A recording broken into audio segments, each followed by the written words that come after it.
গোলাম আহমদ দাবি করলো যে আমি নবী। তার অনেকগুলি বই কিতাব সে লিখলো।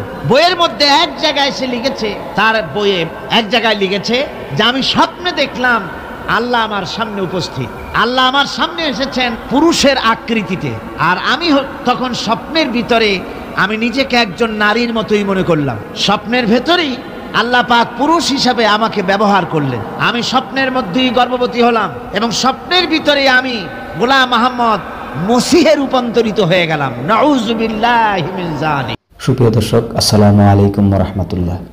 যিনি মানুষকে দাওয়াত দিয়েছিলেন ভালোবাসার ভাষায়, তিনিই ছিলেন আমাদের প্রিয় আল্লামা দিলওয়ার হোসেন সাইদী রাহিমাহুল্লাহ। আজ আমি তিনার এমন এক অনুপ্রেরণামূলক ওয়াজ আপনাদের সম্মুখে উপস্থাপনা করব। চলুন শুনে দেখি।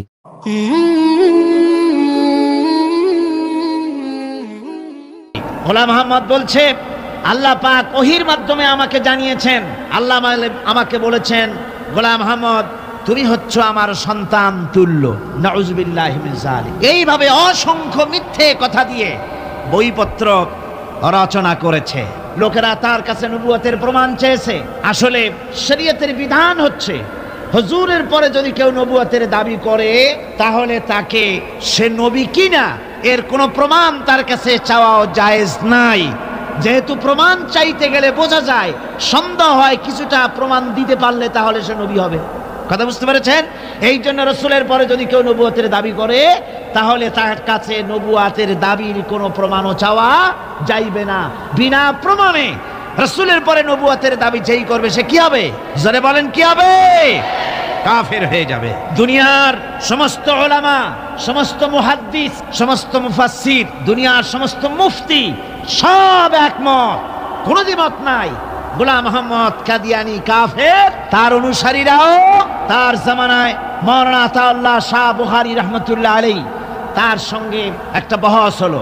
যেহেতু গোলাম আহমদ বলেছিল যে আমার এই 40 দিনের মধ্যে কেউ প্রতিবাদ করুক যেগুলি আমার ওহী নয়। হযরতে মাওলানা আতাউল্লাহ শাহ বুখারী রাহমাতুল্লাহ আলাইহি সেই যুগের একজন শ্রেষ্ঠ আলিম, তিনি বললেন আমি তোমার কাছে কোনো প্রমাণ চাই না তুমি নবী কিনা। আমি জানি তুমি মিথ্যেবাদী, তবে তোমাকে বলতে হবে তুমি এই শক্তি কোথায় পেলে। গোলাম আহমদ বলল কোরআন শরীফই আছে আমার এই শক্তির উৎস। কোথায়? বলল যে এই যে আয়াতটা আমি আপনাদের সামনে তেলাওয়াত করেছি, ঈসা আলাইহিস সালামের ওই কথাই গোলাম আহমদ বলল যে হযরত ঈসা আমার সম্পর্কে বলেছেন ইয়াতি মিন বাদ ইসমুহু আহমদ, আমার পরে একজন নবী আসবেন, রসুল আসবেন, তার নাম হবে আহমদ, আমি সেই আহমদ। মাওলানা আতাউল্লাহ বুখারী বলছেন তোমার নাম তো আহমদ না, তোমার নাম হচ্ছে গোলাম আহমদ। তার অর্থ হলো হযরত ঈসা আলাইহিস সালাম যে আহমদের কথা বলেছেন তুমি সেই আহমদের গোলাম। গোলাম আহমদ বললেন দেখুন আমার নামের প্রথম শব্দ গোলাম, এটা হচ্ছে আমার লকব। আমি আমার নামের লকবটা ছেড়ে দিলাম, বাদ দিয়ে দিলাম, আর ব্যবহার করব না। তাহলে তো আমি আহমদ থাকি, আপনি তো আর আপত্তি করতে পারেন না। মাওলানা বুখারী বললেন নামের প্রথম শব্দ বাদ দেওয়া যদি জায়েজ হয় তাহলে তোমার ফতোয়া দিয়ে আমার নামের প্রথম শব্দ বাদ দিয়ে দিলাম। আমার নাম আতা আল্লাহ, নামের প্রথম শব্দ আতা বাদ দিয়ে দিলাম। তো আতা যদি বাদ দেই তাহলে আল্লাহ হই, আর আল্লাহ হয়ে বলছি তোমার মতো গাধাকে নবুয়ত আমি দেই নাই। এরপর এই পৃথিবীর নিকৃষ্ট পাপী এই কাফেরের মউত হলো কোথায়? জোরে বলেন, এই কাফেরের মউত হলো কোথায়? পায়খানার ভেতরে মউত হয়েছে। আমার বন্ধুগণ, সুতরাং বাংলাদেশে যত কাদিয়ানি আছে সমস্ত কাদিয়ানিরা কাফের। সমস্ত কাদিয়ানিরা কি? আরো জোরে বলুন, তারা কি? কাদিয়ানীরা মুসলমানদের গোরস্থানে তাদের মানুষ মারা গেলে মুসলমানদের গোরস্থানে তা দাফন করে না। মুসলমানদের জানাজায় তারা কোনোদিন আসে না। মুসলমানদের কোনো মসজিদে তারা নামাজ পড়তে যায় না। তারা আলাদাভাবে মসজিদ তৈরি করে মসজিদের নামে। গোলাম আহমদ কাদিয়ানীর অনুসারীরা যে মসজিদ করে ওগুলি মসজিদ নয়, এগুলি মসজিদে জেরার। এগুলি কি? মসজিদে জেরার। এগুলি কখনোই মসজিদের সম্মান পেতে পারে না। তারা কোরআনে কারীমের ব্যাখ্যা নিজেরা করেছে, নিজেরা তৈরি করেছে, যার সাথে আহলে সুন্নাতুল জামাতের হাদিসের কোনো মিল নাই, নিজেরাই করেছে। সুতরাং এই কাদিয়ানীদেরকে সৌদি আরবিয়া সহ মধ্যপ্রাচ্যের 18টি দেশ এবং পাকিস্তান সরকারও নন মুসলিম মাইনরিটি হিসাবে ঘোষণা করেছে। বাংলাদেশ সরকারের কাছে কাদিয়ানীদেরকে অমুসলিম ঘোষণার জন্য দাবি জানানো হচ্ছে দীর্ঘদিন থেকে, কিন্তু যে সরকারি আসে কর্ণপাত করে না। কাদিয়ানীদের সাথে তাল মিলিয়ে চলতে চেষ্টা করে। আর এই তাল মিলিয়ে চলার অর্থই হলো মুনাফিকি। এই তাল মিলিয়ে চলার অর্থ কি? মুনাফিকি। এই মুনাফিকি রোগে বর্তমান সরকারকেও পেয়েছে।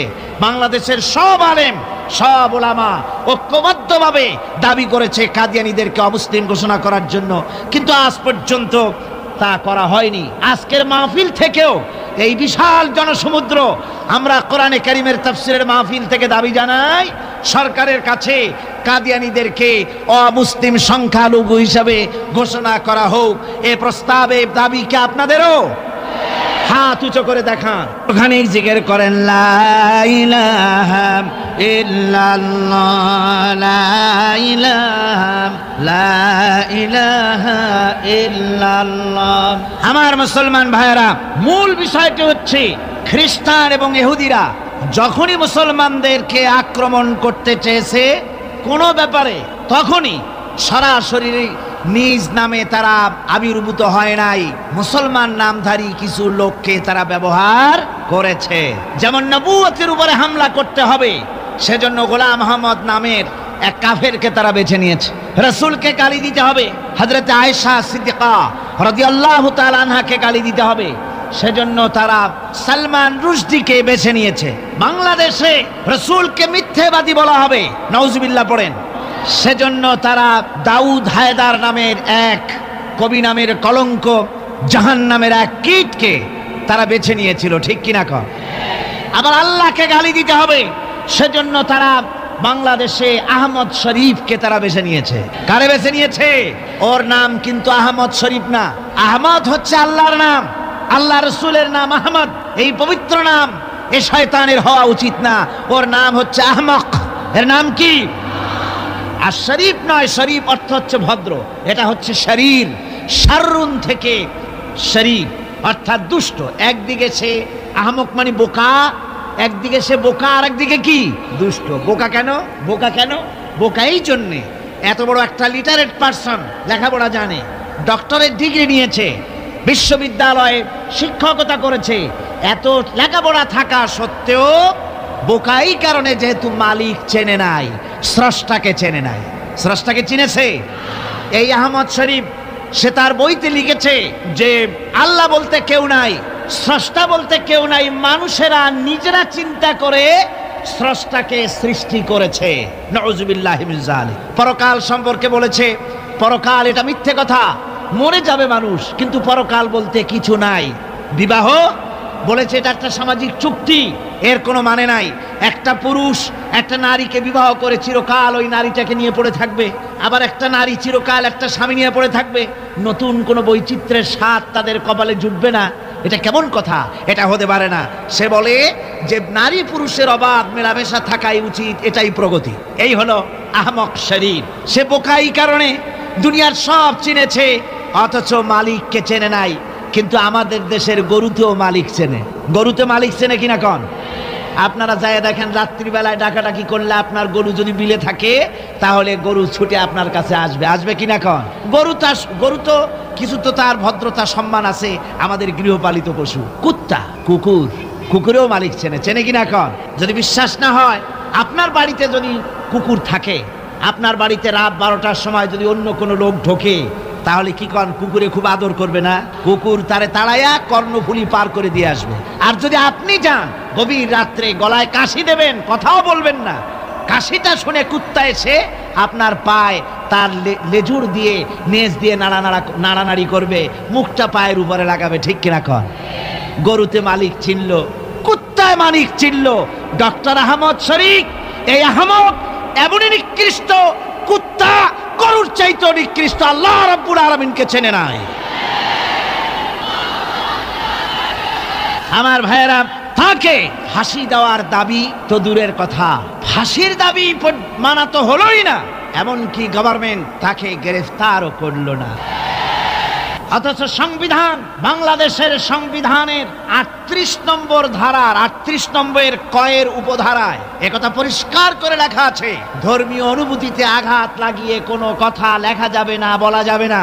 যদি বলা হয়, বাংলাদেশ পেনাল কোড বলছে, বাংলাদেশ দণ্ডবিধি তার মধ্যে পরিষ্কার লেখা আছে, কেউ যদি এরকম বলে, আমি ভুল বলেছি, ওটা সংবিধানে না, এটা হচ্ছে পেনাল কোডে, বাংলাদেশ দণ্ডবিধির 38 নম্বর কয়ের ধারায় একথা, ক উপধারায় একথা লেখা আছে পরিষ্কার করে, যদি কেউ কারো ধর্মের প্রতি আঘাত লাগায়া বক্তৃতা করে, বিবৃতি দেয় অথবা লেখে, তাহলে তার 2 বছরের সশ্রম কারাদণ্ড হতে পারে। পরিষ্কার লেখা। গভর্নমেন্ট গ্রেফতার করতে সাহস পেল না, ফাঁসি দিতে সাহস পেল না, গ্রেফতার করতেও তার সাহস জুটল না। আল্লাহর কোরআনকে অপমান করা হলো, আল্লাহকে গালি দিল, রাসূলকে গালি দিল। একটা মহিলা, আমি তার নাম নিব না, কথায় কথা আসছে, সে মহিলা বাংলাদেশের এতই নিকৃষ্ট নির্বাচিত কলামের নামে আল্লাহকে গালি দিচ্ছে, রাসূলকে গালি দিচ্ছে, বেহেশতকে বলছে অসভ্য উদ্যান।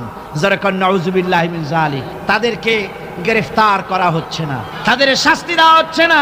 আল্লাহর কোরআন, আল্লাহর রাসূল এবং আল্লাহকে গালি দিলে তাতে কোনো অপরাধ হয় না। সংসদের ব্যাপারে কি একটু কথা লিখলো দৈনিক ইনকিলাব, মিল্লাত, এই সমস্ত পত্রিকাকে ওই লেখার অপরাধে সংসদ ভবনে ডেকে নিয়ে কৈফিয়াত তলব করা হলো। তাহলে বোঝা গেল সরকারের কাছে আল্লাহর চাইতে, কোরআনের চাইতে তাদের সংসদের মূল্য বেশি। এই মূল্য যারাই দিতে চেয়েছে, আল্লাহ রাব্বুল আলামিন তাদেরকে ক্ষমতায় রাখেন নাই।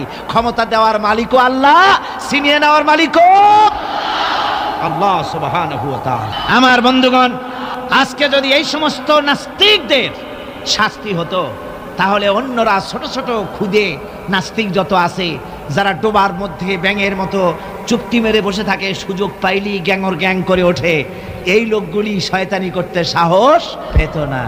সাহস পাচ্ছে সরকারের দুর্বলতার কারণে।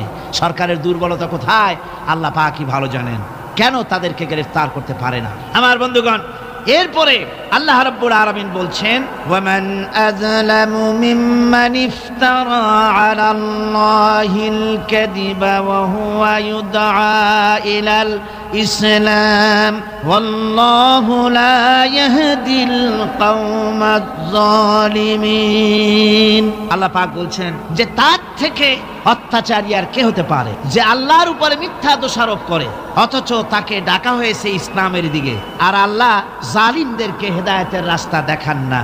আল্লাহর প্রতি মিথ্যা দোষারোপ করার অর্থ হচ্ছে আল্লাহর প্রেরিত নবীকে মিথ্যা নবী বলা, আল্লাহর প্রকৃত নবীকে মিথ্যা নবী বলা, আল্লাহর আয়াতগুলিকে মিথ্যা বলা, তার নাজিলকৃত কিতাবকে মিথ্যা বলা। এটাই হচ্ছে সবচাইতে বড় জুলম, সবচাইতে বড় অত্যাচার। অথচ এই লোকগুলিকে ডাকা হচ্ছে ইসলামের দিকে। নবীরা তার উম্মতদেরকে কোন দিকে ডেকেছে? সবাই ইসলামের দিকে ডেকেছে। কোন নবী এমন নাই যিনি বলেছেন তোমরা আমার গোলামি করো। সমস্ত নবী বলেছে কার গোলামি করো? এই পৃথিবীতে যত নবী এসেছেন সমস্ত নবীরাই তার কওমকে ডেকে বলেছেন, ইয়া কওমি ইবুদুল্লাহা মা লাকুম মিন ইলাহিন গায়রু। সব নবীরা তার কওমকে ডেকে বলেছেন, ও আমার কওম, ও আমার জাতি, এক আল্লাহর গোলামি করো, তিনি ছাড়া তোমাদের কোনো ইলাহ নাই। তারা জাতিকে ডেকে বলেছেন। আর বিশ্বনবী মুহাম্মদ রাসূলুল্লাহ সাল্লাল্লাহু আলাইহি ওয়াসাল্লাম তিনি জাতিকে ডাকেন নাই, যেহেতু তিনি বিশ্বনবী। তার মুখ থেকে আল্লাহ পাক এই দাওয়াত দিয়েছেন, ইয়া আইয়ুহান নাসু উবুদু রাব্বাকুমুল্লাযী খালাকাকুম ওয়াল্লাযীনা মিন ক্বাবলিকুম লাআল্লাকুম তাত্তাকুন। আল্লাহ পাক বলেন, হে মানব সকল, গোলামি করো, দাসত্ব করো, আল্লাহ পাকের গোলামি করো, তোমার সেই রবের যিনি তোমাদেরকে সৃষ্টি করেছেন আর তোমাদের পূর্বপুরুষদের সৃষ্টি করেছেন।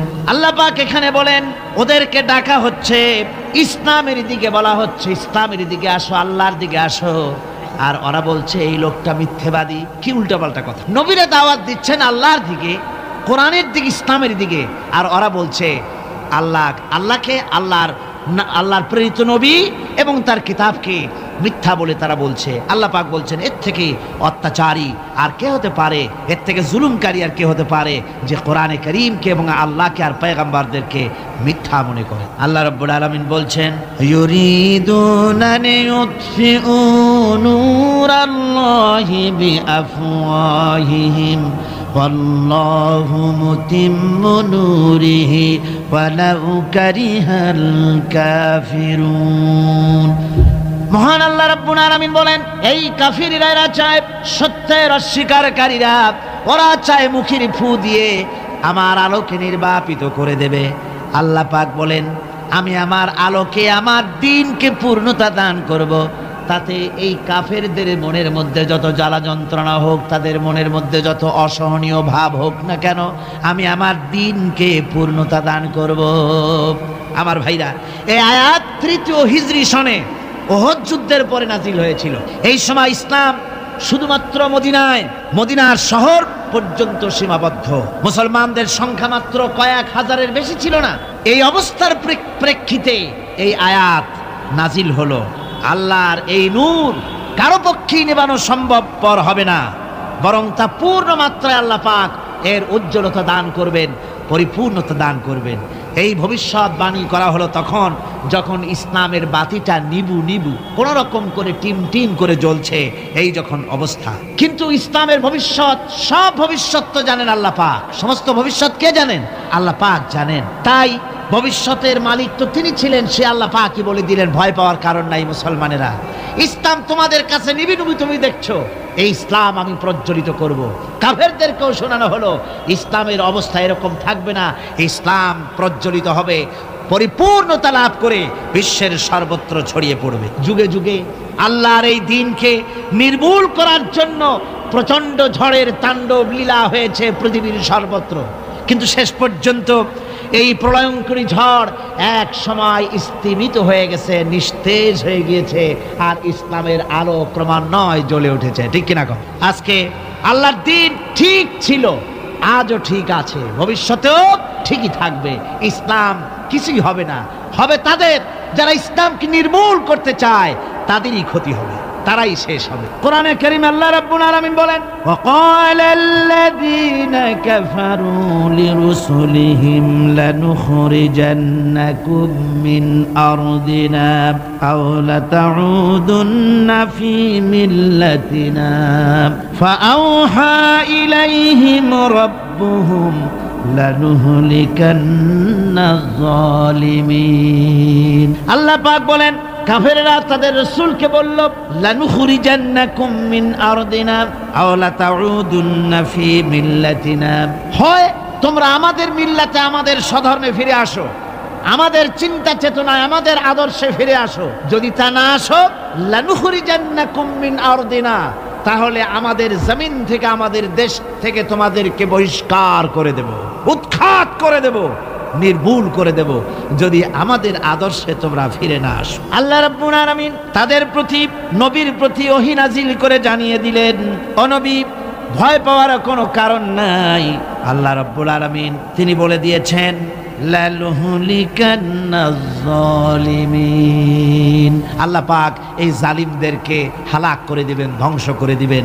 যারা নাকি পয়গম্বরকে উৎখাত করতে চায়, তার দলবলকে যারা উৎখাত করতে চায়, উৎখাত মূলত ওরাই হবে, উৎখাত মূলত ওরাই হবে। আল্লাহ রাব্বুল আলামিন বলেন, ওয়ালানুসকিনান্নাকুমুল আরদা মিন বা'দিহিম যালিকা লিমান খাফা মাকামি ওয়া খাফা ওয়াঈদ।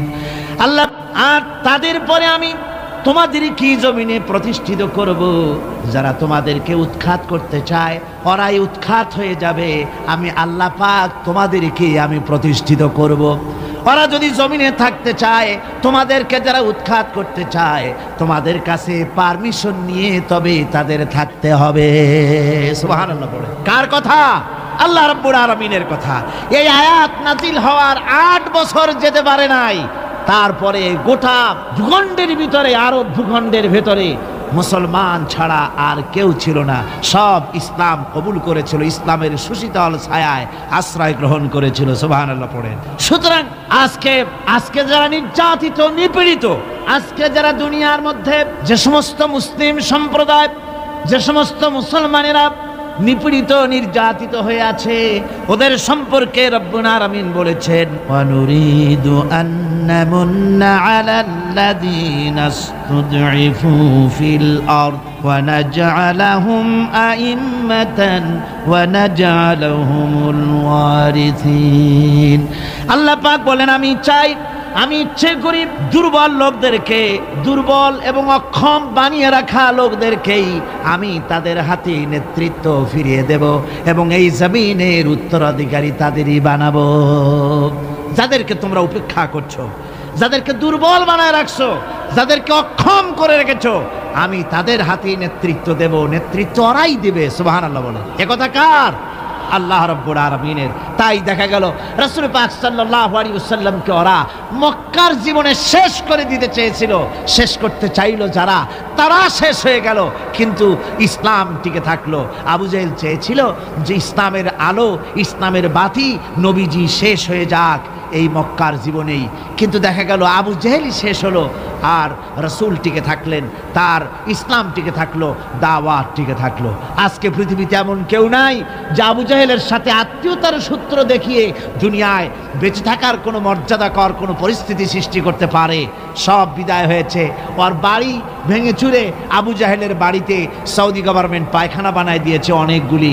সারা পৃথিবীর মানুষেরা এখানে হজ করতে যারা যায়, উমরা করতে যারা যায়, তারা ওখানে গিয়ে আবু জেহেলের বাড়িতে মনের সুখে পায়খানা করে আসে জনমের মতো করে। আবু জেহেল শেষ, তার দলবল শেষ, কিন্তু মুহাম্মদ রাসূলুল্লাহ সাল্লাল্লাহু আলাইহি ওয়াসাল্লাম তার মর্যাদা শেষ হয়নি, কিয়ামত পর্যন্ত শেষ হবে না। ওয়ারাফা'না লাকা যিকরাক, আল্লাহ পাক বলছেন, হে নবী, আমি আপনার মর্যাদার দিগন্তকে উন্মুক্ত করে দেব, প্রসারিত করে দেব। এই আপনার প্রশংসার দিগন্ত গোটা পৃথিবীতে সর্বত্র ছড়িয়ে পড়বে। তাই আজকে আমরা দেখতে পাই ইউরোপে, আমেরিকায়, পৃথিবীর সর্বত্র আজ ইসলামের বিরাট জয় জয়কার শুরু হয়ে গেছে। সুবহানাল্লাহ বিহামদি। আজকে পৃথিবীর সব ইসলামের বিরুদ্ধে ঐক্যবদ্ধ হয়েছে। পৃথিবীতে সমস্ত কাফের বেঈমান, নাস্তিক, মুরতাদ, মুশরিক সব ঐক্যবদ্ধ ইসলামের বিরুদ্ধে। তার কারণ হচ্ছে ইসলামের এক নবজাগরণ শুরু হয়ে গেছে। এটাকে মিটাবার মতো ক্ষমতা পৃথিবীর কারো নাই। আল্লামা ইকবাল বলেছেন, মাগরিব কি ওয়াদিও মে গুঁজি আদা হামারে থমথা না থা কিসি সে সাইলে রওয়া হামারা। প্রাচ্য এবং প্রতীচ্যেদ, পাহাড়ে পর্বতে, ইথারে অক্সিজেনে বাতাসে, পৃথিবীর সর্বত্র আলোড়িত হবে, আন্দোলিত হবে, প্রচারিত হবে, রণিত ধ্বনিত প্রতিধ্বনিত হবে সর্বত্র এই ইসলামের আজান, ইসলামের আওয়াজ। তাই আজ বিশ্ব জুড়ে ইসলামের আওয়াজ চলছে। এটাকে মিটাবার মতো ক্ষমতা কারো। এই ইসলামকে নির্মূল করার জন্য কখনো নাম দেওয়া হয় মৌলবাদ, কখনো নাম দেওয়া হয় সাম্প্রদায়িক, কখনো বলা হয় ফান্ডামেন্টালিজম, কখনো বলা হয় প্রতিক্রিয়াশীল, কখনো বলা হয় রক্ষণশীল। নানান রকমের নাম করে ইসলামকে ধ্বংস করতে চাওয়া হয়। কিন্তু আল্লাহ পাক কোরআনে কারীমের সূরা আস-সাফে এখানে পরিষ্কার বলেছেন, ইউরিদুনা লিইউতফিউ নূরাল্লাহি বিআফওয়াহিহিম আল্লাহু মুতিম্মু নূরিহি ওয়ালাউ কারিহাল কাফিরুন। ওরা চায় কাফেরেরা মুখের ফু দিয়ে আমার আলোকে নির্বাপিত করে দেবে। আল্লাহ বলেন, আমি আমার দ্বীনকে পূর্ণতা দান করব। তাতে কাফির বেঈমানদের মনের মধ্যে যত জ্বালা যন্ত্রণা হোক, ওদের যত কষ্ট হোক, ইসলামকে কেউ নিবাতে পারবে না। যেহেতু ইসলাম কারো ব্যক্তিগত ব্যাপার নয়, ইসলাম হচ্ছে আল্লাহর। জোরে বলেন ইসলাম কার? আরো জোরে বলুন ইসলাম কার? আল্লাহ পাকের। ইসলামের পথেই আমাদেরকে আসতে হবে। এরপরে আল্লাহ পাক বলেন, ওয়াল্লাযী আরসালা রাসূলাহু বিল হুদা ওয়া দীনিল হক লিইয়ুযহিরাহু আলা দীনি কুল্লি ওয়ালাউ কারিহাল মুশরিকুন। মহান আল্লাহ রাব্বুল আলামিন বলেন, যিনি তার রাসূলকে দ্বীন হক এবং সত্যের বিধান সহকারে পৃথিবীর মধ্যে প্রেরিত করেছেন। এই দ্বীনকে কাফেররা যতই তাদের মনে অপছন্দ হোক না কেন, নবীরা এই দায়িত্ব নিয়েই পৃথিবীতে আসেন দ্বীনকে প্রতিষ্ঠা করার জন্য। সূরা ফাতার ভিতরে আল্লাহ রাব্বুল আলামিন এই আয়াতকে আবার আরেকটু ভিন্নভাবে বলেছেন, হুয়াল্লাযী আরসালা রাসূলাহু বিল হুদা ওয়া দীনিল হক লিইয়ুযহিরাহু আলাদ-দীনি কুল্লিহি ওয়া কাফা বিল্লাহি শাহীদা। আমি রাসূলকে দ্বীন হক আর সত্যের বিধান সহকারে পৃথিবীর বুকে পাঠাইছি। কেন? লিইয়ুযহিরাহু আলাদ-দীনি কুল্লিহি আয় লিইয়ুগলিবাহু আলা সাইরিল আদিয়ান। রাসূল পৃথিবীতে এসেছে এই কারণে মানুষের তৈরি করা সব মতবাদ, আদিয়ানে বাতিলা, সব রকমের মানুষের তৈরি করা মতবাদের উপরে ইসলামকে বিজয়ী করে দেবে। এজন্য রাসূল দুনিয়া প্রেরণ করেছি। রাসূলের কাজ এটা নয় যে মসজিদের মধ্যে বসে কিছু জিকির আজকার করবেন, তারপরে কিছু দাড়ি টুপি ইত্যাদির শিক্ষা দিবেন। এই কিছু জিকির আজকার আর কিছু দাড়ি টুপি জামা কাপড় কদু খাওয়া ইত্যাদি কিছু কথা তিনি বলবেন। এই শুধুমাত্র এতটুকুন কারণে রাসূল পাঠাবার কোনো প্রয়োজন ছিল না। রাসূল এসেছেন পূর্ণাঙ্গ শিক্ষা দেওয়ার জন্যে। তার থেকে দাড়ি টুপি বাদ পড়ে নাই। তার থেকে দাড়ি টুপি বাদ নিশ্চয়ই নয়। তার মধ্যে দাড়িও আছে, টুপিও আছে, জামাও আছে, মোষও আছে। মোষটা কেমনে কাটবেন রাসূল সে হেদায়েত দেন নাই নাকি? দিয়েছেন কিনা? সুবহানাল্লাহ বিহামদিহি। নখটা কেমনে কাটবেন সে হেদায়েত রাসূল দিয়েছেন কিনা? দিয়েছেন। টুপির হেদায়েত দিয়েছেন, দাড়ির হেদায়েত দিয়েছেন, জামার হেদায়েত দিয়েছেন, সব দিয়েছেন। কিন্তু আপনারা বলুন রাসূল মার খেলেন কেন? গতকাল বলেছি দুনিয়ার সমস্ত পয়গম্বরের অত্যাচারিত হয়েছে, এমন কোন নবী ছিলেন না। 3 জন নবী ছাড়া সব নবী অত্যাচারিত হয়েছে। কয়জন নবী অত্যাচারিত হননি? 3 জন। একজন হলেন হযরত নূহ আলাইহিস সালাম। অত্যাচার হওয়ার আগেই বন্যা টন্যা হইয়া কাফেরদের আন্ডা বাচ্চা গোষ্ঠী শুদ্ধ শেষ। কাজী অত্যাচারিত তিনি হননি। বিরোধিতার মোকাবেলা করতে হয়েছে কিন্তু অত্যাচারিত হন। আর একজন হচ্ছেন হযরত আদম আলাইহিস সালাম। তার তো অত্যাচারের প্রশ্ন নেই, মানুষই নেই, অত্যাচার করবে কিনা? 3 নম্বরে হযরত সুলাইমান আলাইহিস সালাম, পিতা দাউদ আলাইহিস সালামের প্রতিষ্ঠিত রাজ ব্যবস্থা। আর এরপর আল্লাহ পাক তাকে দিলেন অনেক বড় যোগ্যতা, গোটা পৃথিবীর উপরে তারই রাজত্ব চলেছে। সুতরাং তিনিও অত্যাচারিত হন। ইতিহাস খুঁজে দেখুন, কোরআন হাদিসের তাফসীর এবং হাদিসের ব্যাখ্যা দেখুন। এই 3 জন পয়গম্বর ছাড়া আর একজন নবী পেশ করতে পারবেন না যিনি অত্যাচারিত হন নাই। এই অত্যাচারের কারণ কি? যদি রাসূল ভালো করে বুঝুন, রাসূল যদি শুধু দাড়ির কথা বলতে এসে থাকেন, যদি শুধু কদু খাবার কথা বলতে এসে থাকেন, যদি শুধু খাবারের পরে মিষ্টি খাও এ কথা বলতে এসে থাকেন, তাহলে মারবে কেন লোকেরা? কদু খাইতে তো মজাই লাগে, ওটা বললে কেন পিটাবে লোকেরা? দাড়ি রাখতে বললে তো মারের কথা নয়, দাড়ি রাখলে তো ভালোই লাগে। পুরুষের সৌন্দর্য দাড়ির মধ্যে। দাড়ি যত সুন্দর, পুরুষের চেহারাটাও পুরুষোচিত, দেখতে সুন্দর হয়, দেখতে ভালো লাগে। আর এ দাড়ি যদি আরো লম্বা হয়, বুক জোড়া দাড়ি হয়, তো শীতকালে মাফলার ব্যবহার না করলেও চলে, দাড়িতেই কাজ হয়ে যায়। কাজে এ দাড়ির জন্য মারবে কেন? সুরমা রাগাতে যদি রাসূল বলে থাকেন সেজন্য মারবে কেন? মিষ্টি খাওয়ার কথা যদি বলে থাকেন সেজন্য মারবে কেন? মারার মূল কারণ হচ্ছে লিইয়ুযহিরাহু আলাদ-দীনি কুল্লিহি, মানুষের তৈরি করা সব মতবাদের উপরে বিজয়ী করতে হবে। কার দিন? জোরে বলেন কার দিন? আল্লাহর দিন। এটাই হলো কাফেরদের দৃষ্টিতে অপরাধ। আর এই অপরাধের কারণে তারা পয়গম্বরদের সাথে বিরোধিতা করেছে, মারধর করেছে। একটি জিনিস প্রণিধানযোগ্য যে আল্লাহ পাক কোরআনে কারীমের মধ্যে দিন বলেন নাই, বলেছেন আদ-দীন। কি বলেছেন?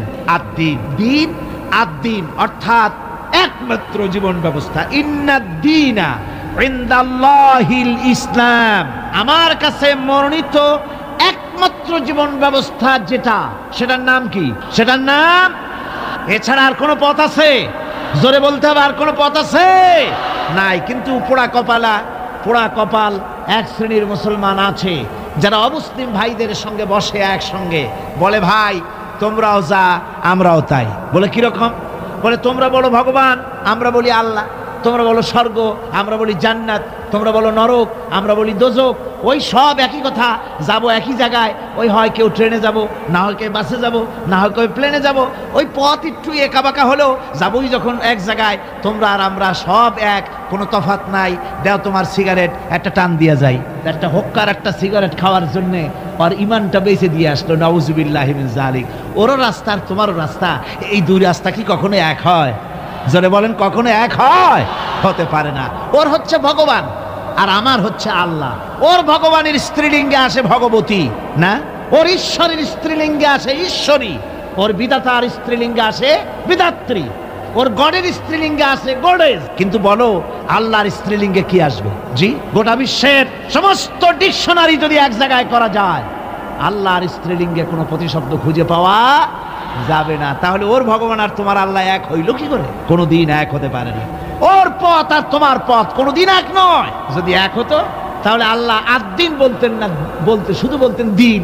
যেমন আমি যদি জিজ্ঞেস করি এই চিটাগং থেকে ঢাকা যাওয়ার জন্য রাস্তা কোনটি, তখন যাকে জিজ্ঞেস করলাম সে যদি ইংরেজিতে জবাব দেয় চিটাগং থেকে ঢাকা যাওয়ার জন্য দিস ইজ এ ওয়ে, অর্থাৎ চট্টগ্রাম থেকে ঢাকা যাওয়ার জন্য ইহা একটি রাস্তা, তাহলে আমার বুঝতে অসুবিধা হয় না যে এটা ছাড়া ঢাকায় যাওয়ার আরো রাস্তা আছে, ঠিক কিনা? কিন্তু আমার প্রশ্নের জবাবে যদি উত্তর দানকারী যদি বলে যে চিটাগং থেকে ঢাকায় যাওয়ার জন্য দিস ইজ দা ওয়ে, তাহলে অর্থ কি হবে? তাহলে অর্থ হবে চট্টগ্রাম থেকে ঢাকায় যাওয়ার জন্য ইহাই একমাত্র রাস্তা, তাহলে আর কোনো রাস্তা নাই। কোরআনে কারীম আল্লাহ পাক দিন বলেন নাই, বলেছেন ইন্নাদ দীনা ইনদাল্লাহিল ইসলাম। আমার কাছে কেবলমাত্র শুধুমাত্র একমাত্র একটাই পথ, সে পথটি হচ্ছে মনোনীত জীবন ব্যবস্থা, তার নাম ইসলাম, শুধু ইসলাম আর ইসলাম। জোরে বলেন সুবহানাল্লাহ। ইসলাম ছাড়া আর কোনো মত আর কোনো পথ আল্লাহর কাছে গ্রহণযোগ্য নয়। আরবি ভাষায় এই দিন শব্দটি বিরাট ব্যাপক অর্থবোধক। দিন শব্দটি বোঝার জন্যে আপনারা 20 শতকের মুজাদ্দিদ আল্লামা সৈয়দ আবুল আলা মওদুদি রাহিমাহুল্লাহ তার লেখা কোরআন কি 4 বুনিয়াদি ইস্তিলাহে, এর বাংলা হচ্ছে কোরআনে কারীমের মৌলিক 4টি পরিভাষা। এর মধ্যে দেখবেন রব, ইলাহ, ইবাদত, দিন, এই 4টি শব্দের বিশাল এবং ব্যাপক ব্যাখ্যা তিনি সেখানে প্রদান করেছেন কোরআনে কারীম থেকেই। দিন সম্পর্কে বলা হয়েছে, দিন শুধু সমস্ত লোগাত এটা আপনি পাবেন, ডিকশনারিতে পাবেন, আরবি লোগাতগুলির মধ্যে পাবেন। দিন শব্দের অর্থ অনেকগুলি, যেমন দিনের অর্থ প্রভুত্ব, প্রাধান্য, শক্তি, আধিপত্য, আনুগত্য, দাসত্ব, প্রতিফল, কর্মফল, পথ, পন্থা, ব্যবস্থা। এতগুলি অর্থ শুধুমাত্র দিনের। দিন শব্দের 19টি অর্থ ডিকশনারির মধ্যে পাওয়া যায়। এই দিন কোরআনে কারীমের মধ্যে বিভিন্ন জায়গায় বিভিন্ন অর্থে ব্যবহৃত হয়েছে, বিভিন্ন অর্থে ব্যবহৃত হয়েছে। কোথাও ব্যবহৃত হয়েছে বিচার ব্যবস্থা সম্পর্কে, যেমন মালিক ইয়াউমিদ্দিন, আল্লাহ পাক বিচারের দিনের মালিক, তিনি সেদিনের তিনি মালিক মুখতার, যেদিন ডে অফ জাজমেন্ট, বিচারের দিনে তিনি বিচার করবেন। এভাবে করে আল্লাহ পাক বিভিন্ন আয়াতের মধ্যে এই দিন শব্দকে এনেছেন বিভিন্ন অর্থে, কোথাও শক্তি, কোথাও আধিপত্য, কোথাও কর্মফল ইত্যাদি সম্পর্কে। জীবন ব্যবস্থা সম্পর্কে যে আয়াতগুলি এসেছে তার থেকে কয়েকটি আয়াত আমি আপনাদের শোনাই। কোরআনে কারীমের মধ্যে ইসলাম যে জীবন ব্যবস্থা হিসেবে দিন ব্যবহৃত হয়েছে যে সব আয়াতে, তা হচ্ছে أفغير دين الله يبغون وله أسلم من في السماوات والأرض طوعا وكرها। আল্লাহ পাক বলেন, আমার দেওয়া জীবন ব্যবস্থাকে ছেড়ে দিয়ে অন্যের তৈরি করা জীবন ব্যবস্থা তোমরা তালাশ করো নাকি? ওয়ালাহু আসলামা মান ফিস সামাওয়াতি ওয়াল আরদ, অথচ আকাশের জমিনে যা কিছু আছে সব আনুগত্যের মস্তক আমার সামনে অবনত করে দিয়েছে। আফাগায়রা দীনিল্লাহি ইয়াবগুন, আল্লাহর দেওয়া জীবন ব্যবস্থা, এখানে দিন আসছে জীবন ব্যবস্থা হিসেবে, এই জীবন ব্যবস্থা ছেড়ে দিয়ে অন্যের তৈরি করা মতবাদ তালাশ করো। অথচ আমার ব্যবস্থা গ্রহণ করেছে, মেনে নিয়েছে পৃথিবীর সবাই, আকাশেও জমিনেও সবাই। আইন মানে কার? জোরে বলেন না, কার আইন মানে? ওই মহাকাশের সূর্য, চন্দ্র, গ্রহ, নক্ষত্র, সৌররাজি, নবমণ্ডল, ভূমণ্ডল সব আইন মানে আল্লাহ রাব্বুল আলামিনের। তাই রাত 12টার সময় সূর্যের ক্ষমতা নাই, রাত 12টার সময় পৃথিবীর আকাশে উদিত হয় আর বলে যে রাত তুই সরে যা, আমি এখন দিনের 12টা বাজায় দেব। পারবে কথা বলতে সূর্য? পারবে না। আবার দিনের দুপুর 12টায় রাতের আগমন ঘটবে না, চাঁদের সঙ্গে সূর্যের টক্কর লাগবে না, সূর্যের সাথে চন্দ্রের আঘাত লাগবে না, নক্ষত্র উপগ্রহ সব মহাশূন্যের উপরে চলাচল করবে, কারো সাথে কারো কোনো বাধা, কারো কোনো আঘাত লাগবে না, যেহেতু সব আল্লাহর হুকুম মেনে চলে। জোরে বলেন সুবহানাল্লাহ। আল্লাহর হুকুম মেনে চলে পৃথিবীর গাছপালাগুলি। এজন্য আম গাছে একই মাটির রস খেয়ে, একই মাটির ফসফরাস নিয়ে, একই মাটির সোডিয়াম, একই সূর্যের আলো বাতাস নিয়ে পাশাপাশি গাছ, একটা গাছ আম, ওই আম গাছের থেকে মিষ্টি ফল আম বেরোয়, আর একটার গাছ নিম, নিমের ফল তিতা হয়। পাশে আবার খেজুর গাছ, মিষ্টি মিষ্টি রস হয়। পাশে আবার তাল গাছ, তাতে আবার তাল হয়। তাল গাছে বেল হয় না, বেল গাছে তাল হয় না, আম গাছে সুপারি হয় না, নারকেল গাছে কোনোদিন লিচু হয় না। ঠিক কিনা বলেন? সুতরাং আল্লাহ রাব্বুল আলামিনের হুকুম মেনে চলছে। আকাশ ও জমিনে যা কিছু আছে সব আল্লাহর হুকুম মেনে চলে। ওই দেখুন দরিয়ার পানিগুলি, পদ্মা, মেঘনা, যমুনা, ব্রহ্মপুত্র, কর্ণফুলী, দুনিয়ার সমস্ত আমাদের দেশের এই নদীগুলি আমরা দেখি, এই নদীর মিষ্টি পানিগুলি ভাটির টানে সব চলে যায় বঙ্গোপসাগরে। বঙ্গোপসাগরের পানি মিষ্টি না নোনা? লবণাক্ত পানি। মিষ্টি পানি যায় লবণাক্ত পানির দিকে, আবার জোয়ারের টানে লবণাক্ত পানিগুলি মিষ্টি পানির এলাকার ভিতরে চলে যায়, কিন্তু নোনা পানি পারে না মিষ্টি পানির এলাকা উৎখাত করে, ব্যারিকেড ভঙ্গ করে ভিতরে যেতে। আবার নোনা পানিও, মিষ্টি পানিও পারে না নোনা পানির ভিতরে ঢুকে নোনা পানিটাকে মিষ্টি বানাতে। সবগুলি আল্লাহর হুকুম মেনে চলছে। কার হুকুম? আল্লাহ পাকের হুকুম মেনে চলছে। আল্লাহর হুকুম মানে জঙ্গলের প্রাণীরা, অন্তরিক্ষের মহাকাশের সব কিছু, মাটির ভিতরে সব কিছু, সব আল্লাহর হুকুম মেনে চলে। আল্লাহর আইন কানুন মানে বলে তারা শান্তিতে আছে।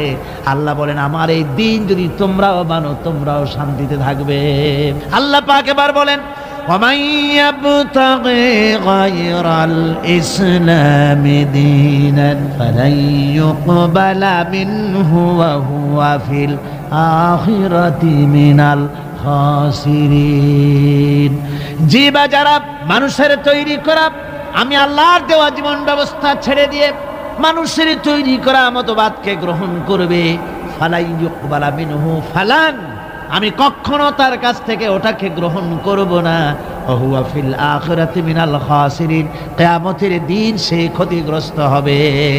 কিয়ামতের দিন সে নিঃসন্দেহে ক্ষতিগ্রস্তদের সাথে শামিল হবে, যারা আমার দেওয়া বিধানকে ছেড়ে দিয়ে মানুষের তৈরি করা মতবাদ মেনেছে। এখন আপনারা বলেন, পৃথিবীতে যত মতবাদের নাম আমরা শুনি, এই মতবাদগুলি কার? আল্লাহর না মানুষের? আমাদের দেশে ধর্মনিরপেক্ষতার নাম আমরা শুনি, তার আন্দোলনও শুনি। আপনারা বলেন ধর্মনিরপেক্ষ এই মতবাদকে কে তৈরি করেছে? আল্লাহ না মানুষের? সমাজতন্ত্রের মতবাদ কে তৈরি করেছে? আল্লাহ না মানুষের? পুঁজিবাদ কে তৈরি করেছে? আল্লাহ না মানুষের? সুতরাং মানুষের তৈরি করা এই সব মতবাদের উপরে যারা জীবন চালাবে, আন্দোলন করবে, আবার শোনেন আল্লাহ পাক তাদের ব্যাপারেই বলেন ওয়ামান ইয়াবতাগি গায়রাল ইসলামি দীনান, ইসলামকে জীবন ব্যবস্থা হিসাবে গ্রহণ না করে ইসলামের বাইরের কোন মতবাদগুলি যদি কেউ গ্রহণ করে জীবন ব্যবস্থা হিসাবে, যেই ধর্মনিরপেক্ষ মতবাদ আমাকে অর্থনীতি, সমাজনীতি, রাজনীতির সমস্যার সমাধান করবে, এই সমাজতন্ত্র আমার অর্থনীতি, সমাজনীতি, রাজনীতির সমস্যার সমাধান করবে, এই জীবন ব্যবস্থাই পুঁজিবাদী জীবন ব্যবস্থা আমাকে আমার জীবনের উন্নতি দিবে, এভাবে করে ইসলামকে বাদ দিয়ে জীবনের সমস্যার সমাধান যদি অন্য কোনো মতবাদ থেকে কেউ গ্রহণ করতে চায়, আল্লাহ পাক বলছেন কিয়ামতে আমি তার কাছ থেকে ওটা গ্রহণ করব না। পরিষ্কার কথা আল্লাহ পাক পরিষ্কার বলেছেন, ইনিল হুকুমু ইল্লা লিল্লাহ আমারা আল্লাহ তা'বুদু ইল্লা ইয়াহু যালিকাদ দীনুল কাইয়্যিম। আল্লাহ পাক বলেন আল্লাহ ছাড়া কারো নির্দেশ মানা যাবে না, সেই আল্লাহ পাকই তোমাদের নির্দেশ করেছেন। আল্লাহর দাসত্ব কবুল করো, তারই গোলামি করো, তিনি ছাড়া কারো গোলামি করো না। এটাই হলো সঠিক পথ, এটাই হলো সঠিক জীবন ব্যবস্থা। জীবনের সকল ক্ষেত্রে গোলামি হবে আল্লাহর, জীবনের সব ক্ষেত্রে গোলামি হবে কার? চিল্লায় বলুন, কার গোলামি হবে? তার কারণ আল্লাহ পাক বলেছেন আলা লাহুল খালকু ওয়াল আমর, সৃষ্টি যার, আইন চলবে তার। বলুন তো দেখি এই মানুষের স্রষ্টাকে? সন্দেহ না থাকলে তা জোর করে বলতে আপত্তি কি? সমস্ত মানুষ, তৌহিদি জনতা একযোগে বলুন, এই পৃথিবীর সমস্ত মানুষের স্রষ্টাকে? আকাশের স্রষ্টাকে, বাতাসের স্রষ্টাকে, সবকিছুর মালিক হচ্ছেন আল্লাহ। তাহলে আইন দিবে কে? সে আল্লাহ পাকের আইন চলছে না। আল্লাহর আইনকে অ্যাভয়েড করে মানুষের তৈরি করা মতবাদকে গ্রহণ করার জন্য মানুষ এগিয়ে যাচ্ছে। আসলে মানব রচিত মতবাদে পৃথিবীর মানুষের জন্য কোনো শান্তি কোনোদিন আসে নাই, আসতে পারেও না। তার কারণ হচ্ছে মানুষের জ্ঞান হলো সীমাবদ্ধ। মানুষের জ্ঞান কি? সীমাবদ্ধ। সীমাবদ্ধ জ্ঞান দিয়ে মানুষের জন্য কোনো স্থায়ী, কোনো সুন্দর শান্তির পরিকল্পনা দেওয়া সম্ভব নয়। যদি সম্ভব হতো শান্তির পরিকল্পনা দেওয়া, তাহলে সেই রাশিয়ার বুকে সমাজতন্ত্র চলল ৭২ বছর, কই সেখানে তো শান্তি দিতে পারলো না। সে জায়গার মানুষেরাই এটার বিরোধিতা করলো, ঠিক কিনা? না আমার দেশের লোকেরা গিয়া মিছিল করছিল সমাজতন্ত্রের বিরুদ্ধে। রাশিয়া কারা মিছিল করেছে? ওরা নিজেরাই করেছে, ওরা নিজেরাই করেছে এর বিরোধিতা। মানুষ তার নিজস্ব মস্তিষ্ক দিয়ে স্থায়ী কোনো পরিকল্পনা দিতে পারে না, যার জন্যে সংবিধান যখনই তৈরি হয় তারপরের থেকেই শুরু হয় অ্যামেন্ডমেন্ট, নতুন নতুন সংযোজন, পরিবর্তন। এক এক সরকার আসে, তখন সপ্তম সংশোধনী, নবম সংশোধনী, দ্বাদশ সংশোধনীর আর অভাব থাকে না। এক একজনে আসে একটাকে ভালো মনে করে, আর একজনে এসে সেটাকে উল্টায় পাল্টাইয়া খারাপ মনে করে সেটাকে ভাইয়ে চুরে দেয়।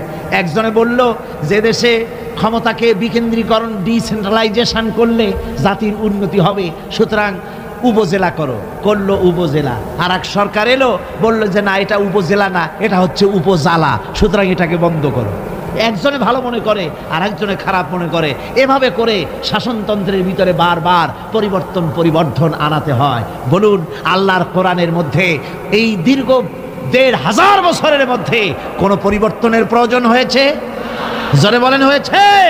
বিজ্ঞানের চরম উৎকর্ষের দিনে, বিজ্ঞানের উন্নতির দিনে, আজ বিজ্ঞান দর্শন সবকিছুর চরম উন্নতির দিনে আজও একথা প্রমাণিত হয়নি যে কোরআনে কারীমের অমুক আয়াতটি আজকের জন্য প্রযোজ্য নয়, অমুক কথাটি আজকের জন্য এই বিজ্ঞানের যুগে চলতে পারে না। এটা মধ্যযুগীয় অশিক্ষায় কুশিক্ষায় জর্জরিত যুগে চলতে পারে, আজকের যুগে চলতে পারে না, সুতরাং এটা বন্ধ করে দাও। এরকম কথা কেউ বলতে পেরেছে? হ্যাঁ, কিছু লোকেরা বলে কোরআনে কারীম বহু পুরানা, এই পুরানা কিতাব দিয়ে বর্তমান যুগ চলে না, এরকম বলে এক শ্রেণীর লোকেরা। এরা কারা? মহাকবি, বিশ্বকবি, কবি সম্রাট আল্লামা ইকবাল রহমতুল্লাহ আলাইহি ওদের সম্পর্কে বলেছেন, উনহি কা মাহফিল সওয়ারতা হো चराग मेरी है रात उनकी, उन्हीं का महफिल संवारता हो चराग मेरी है रात उनकी, उन्हीं का मतलब कह रहा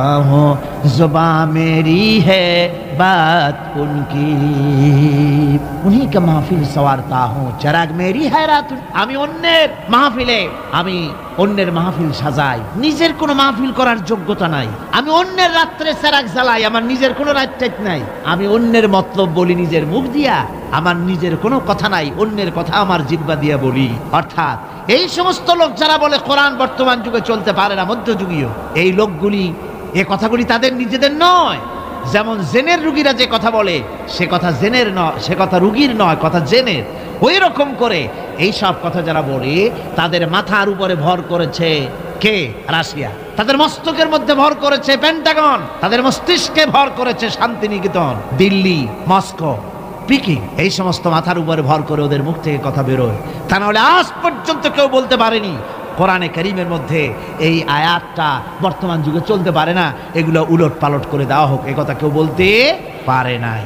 আমার বন্ধুগণ, মানুষের জ্ঞান সীমাবদ্ধ, মানুষ স্বার্থপর, সেই জন্য মানুষের আইন, মানুষের জন্য স্থায়ী কোনো আইন সে তৈরি করতে পারে না। মানুষ কিভাবে স্বার্থপর দেখুন। আমি যদি আপনাদেরকে বলি যে আগামীকাল আপনাদেরকে এইখানে একজন লোককে আমি দায়িত্ব দেব, সেই ব্যক্তি, তাকে ৫,০০০ কমলা দেওয়া হবে। এই ৫,০০০ কমলাগুলি এই প্যারেড ময়দানের আশেপাশে যত 10 বছরের নিচে যত ছেলেপেলে আছে, সমস্ত ছেলেপেলেদেরকে দাওয়াত দিয়ে চট্টগ্রামের সব ছেলেদেরকে, এই শিশু কিশোরদেরকে একটা একটা করে কমলা সকলের হাতে দিয়ে দিবেন। এ দায়িত্ব দেওয়া হলো সলিমুদ্দিন নামক কোনো ব্যক্তিকে। সলিমুদ্দিন সাহেব কমলা নিয়ে দাঁড়ায় থাকলে, ছেলেরা আসছে, উনি কমলা দিচ্ছেন একটা একটা করে, কিন্তু সামনে কিছুক্ষণ পরে দেখা গেল তার নিজের ছেলে এসছে, তারপরে দেখা গেল তার বোনের ছেলে এসেছে, তার ভাইয়ের ছেলে এসেছে। এখন আপনারা বলেন, অন্য ছেলেদের চাইতে নিজের ছেলেকে 2-1টা কমলা বেশি দিতে ইচ্ছে করবে না? সলিমুদ্দিন করবে কিনা কন? করবে। সামান্য কমলা বিতরণ করতে গিয়ে নিজের ছেলে বোনের ছেলের প্রতি যদি এভাবে বেশি দিতে ইচ্ছে করে, আর এটা স্বাভাবিক মানবীয় দুর্বলতা, তাহলে গোটা বিশ্বের মানুষের জন্য একটি গ্রহণযোগ্য আইন এই সংকীর্ণ স্বার্থপরতায় দুষ্ট কোনো মানুষকে এ দায়িত্ব দেওয়া যায় না। তাই আল্লাহ রাব্বুল আলামিন এ দায়িত্ব কাউকে দেননি, এ দায়িত্ব নিজে পালন করেছেন, আইন তিনি তৈরি করেন, ঠিক কিনা আমার ভাইরা? সেই জন্য আল্লাহ রাব্বুল আলামিন এইভাবে করে আইন কারো উপরে ছেড়ে দেননি, আইন নিজেই তৈরি করেছেন। পৃথিবীর মধ্যে যা কিছু এসেনশিয়াল মানুষের জন্য সবচাইতে বেশি গ্রহণযোগ্য এবং অত্যন্ত জরুরি, সেই জিনিসগুলি আল্লাহ নিজ হাতে রেখেছেন, মানুষের হাতে ছেড়ে দেননি। যেমন বাতাস, যেমন পানি, যেমন অক্সিজেন, এগুলি আল্লাহ নিজ হাতে রেখেছেন। কার হাতে? এগুলি যদি আল্লাহ মানুষের হাতে ছেড়ে দিতেন, তাহলে ক্ষমতায় গিয়ে বিরোধী দলকে বলতো অক্সিজেন দেওয়া যাবে না, আমার দলে আসো। বাতাস দেওয়া যাবে না, পানি দেওয়া যাবে না, মোটেও ক্ষমতা হাতে নাই। তাই চিৎকার মেরে বলেছে, ভাইয়ার আমার, বোনের আমার, ভাতে মারবো, পানিতে মারবো। ক্ষমতা মোটে নাই, তাই এই চিৎকার। আর যদি বাতাস, পানি, অক্সিজেনের মালিক যদি মানুষকে বানানো হতো, তাহলে অপর গোত্র, অপর দলের লোকদেরকে তারা পিছে শেষ করে দিত। এই জন্য আল্লাহ পাক মানুষের অবস্থা জানেন। খুলিকাল ইনসানু দাঈফা, মানুষকে আসলে দুর্বল করে সৃষ্টি করা হয়েছে সকল দিক থেকে। তাই আইন তৈরি করার মতো এই বিরাট দায়িত্ব আল্লাহ মানুষের হাতে ছেড়ে দেননি, আইন তৈরি করেছেন আল্লাহ। কে তৈরি করেছেন? লোকেরা জিজ্ঞেস করেছিল, হে রাসূল, আইন তৈরি করার ব্যাপারে আমাদের কোনো অধিকার আছে কিনা, আমরাও কিছু সাজেশন দিতে পারি কিনা? আল্লাহ পাক শুনিয়ে দিলেন, কুল ইন্নাল আমরা কুল্লুহু লিল্লাহ। কুল ইন্নাল আমরা কুল্লুহু, বলে দাও একমাত্র আল্লাহর আইন চলবে, আল্লাহর আইনের ভিতরে আঙ্গুল ঢুকাবার অধিকার কারো নাই। জোরে বলেন সুবহানাল্লাহ। ব্যক্তির আইন, পরিবারের আইন, সমাজের আইন, রাষ্ট্রের আইন, জীবনের সব ক্ষেত্রে চলবে কেবলমাত্র আল্লাহ সুবহানাহু ওয়া তাআলা, তার বিধানই চলবে, মানুষেরটা চলতে পারে না। তবে মানুষ তাদের নিজস্ব জীবনযাত্রা প্রণালীতে কোনো নতুন কিছু করতে চাইলে তা করতে হবে কোরআনের আলোকেই, সুন্নাহর আলোকেই। যেহেতু গতকাল আমি বলেছি, কোরআনে কারীম কিন্তু আপনার কোরআনে কারীম সমস্ত নীতিমালার মূল নীতি হচ্ছে কোরআন। সমস্ত নীতিমালার মূল নীতি কোরআন। এখানে সব আছে, এখানে রাজনীতি, অর্থনীতি, সমাজনীতি, শ্রমনীতি, শিক্ষানীতি, যুদ্ধনীতি, বন্দিনীতি, স্বরাষ্ট্রনীতি, পররাষ্ট্রনীতি, সমস্ত গোষ্ঠী সুদ্ধা সব কোরআনের মধ্যে আছে। আল্লাহ বলেছেন, তিবিয়ানান লিকুল্লি শাই, সব কিছুর বর্ণনা কোরআনে কারীমের মধ্যে আমি করে দিয়েছি। খুলে খুলে কোরআনে কারীমের মধ্যে বলে দিয়েছি, কোনো জিনিস বাদ দেওয়া হয় না। গতকাল বলেছিলাম, সেই পিঁপড়া থেকে শুরু করে হাতি পর্যন্ত, মাকড়সা থেকে শুরু করে মৌমাছি পর্যন্ত কোনো জিনিস বাজ আছে কোন? বলেন, পিঁপড়ার নামে সূরা আছে না? হাতির নামে সূরা আছে? মাকড়সার নামেও সূরা আছে, নাম কি? আনকাবুত। মৌমাছির নামেও সূরা আছে, নাম কি? মেয়ে লোকের নামেও সূরা আছে, কি নাম? সূরা নিসা। মানুষের নামে সূরা আছে, নাম কি? সূরা নাস। সব আছে। আবার পৃথিবীর মধ্যে লোহাকেও বাদ দেওয়া হয়নি কোরআন থেকে, যেহেতু লোহা হচ্ছে মানুষের জন্য সবচেয়ে বেশি প্রয়োজনীয় জিনিস।